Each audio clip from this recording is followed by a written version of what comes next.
నిరుద్యోగుల విదేశీ వీసా ఆశను సొమ్ము చేసుకున్నారు. మీకు ఏ సమస్య లేకుండా వీసా ఇప్పిస్తామంటూ ఊదరగొట్టారు. భారీగా డబ్బు కట్టించుకున్నారు. తీరా సీన్ కట్ చేస్తే ఏళ్ల పాటు తమ ఆఫీస్ చుట్టూ తిప్పించుకుని ఫేక్ వీసాలు చేతిలో పెట్టారు. ఆ తర్వాత మొత్తంగా బిచాణా ఎత్తేశారు. దాదాపు 10 కోట్ల రూపాయల సొమ్ముతో నిరుద్యోగులకు టోకరా వేసిన మరో సంస్థ భాగోతం హైదరాబాద్ మాదాపూర్లో వెలుగులోకి వచ్చింది. విదేశాల్లో ఉద్యోగం కావాలా? మేమున్నాం, మీకు వీసా ఇప్పిస్తాం. లక్షణమైన ఉద్యోగం, లక్షల్లో వేతనం. కాకపోతే కండిషన్ సప్లై. మాకు డబ్బు కడితే మీ పనంటూ ఊదరగొట్టింది హైదరాబాద్ మాదాపూర్లో వెలిసిన శ్రీ ఇమ్మిగ్రేషన్ అండ్ వీసా సంస్థ. అంతా బాగానే ఉందనుకుని సంస్థకు సొమ్ము కట్టారు కొంతమంది నిరుద్యోగులు. ఇదిగో ఇక్కడ చూడండి, ఆ బాధితులు వీళ్లే. బాధితులు అని ఎందుకంటున్నామంటే శ్రీ ఇమ్మిగ్రేషన్ అండ్ వీసా సంస్థ కోట్లలో వంచనకు పాల్పడినట్లు వెలుగులోకి వచ్చింది కాబట్టి. ఆస్ట్రేలియా వీసాల పేరుతో దాదాపు 130 మందికి పైగా బాధితుల నుండి సుమారు 10 కోట్ల రూపాయల వరకు వసూలు చేసి సంస్థ నిర్వాహకులకు బోర్డు తిప్పేశారు కాబట్టి. జగిత్యాల జిల్లాకు చెందిన రవీందర్ అనే బాధితుడు మీడియా ముందుకు వచ్చి తమకు జరిగిన అన్యాయాన్ని వివరించారు. Australia subclass 482 work visa ఇప్పిస్తామని నమ్మించడంతో రవీందర్ 2024 డిసెంబర్లో శ్రీ ఇమ్మిగ్రేషన్ అండ్ వీసా సంస్థకు డబ్బులు చెల్లించారు. ఆయనను చూసి అదే గ్రామానికి చెందిన మరో 5గురు కూడా వీసాల కోసం దరఖాస్తు చేసుకున్నారు. కేవలం వీరి గ్రూప్ నుంచే దాదాపు 20 లక్షల వరకు సంస్థకు కట్టారు. కానీ వారికి వీసాలివ్వలేదు.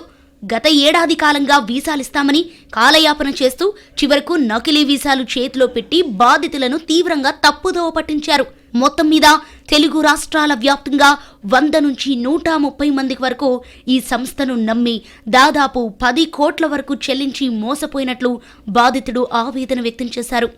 2024 డిసెంబర్లో నేను శ్రీ ఇమిగ్రేషన్ అండ్ వీసాస్ని అప్రోచ్ అయ్యి 13 లక్షలు కట్టానండి. జాబ్ వీసాస్, వర్క్ వీసాస్ కోసం అనమాట.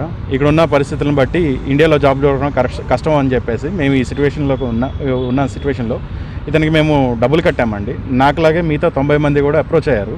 సో ఇతను ఫేక్ వీసాస్ ఇచ్చారండి. ఫేక్ వీసాస్ ఇచ్చి మేము పెట్టిన ఎఫ్ఐఆర్స్ తీసుకోనికుండా పోలీసులు మేనేజ్ చేసుకోవడం అనేది జరుగుతుంది.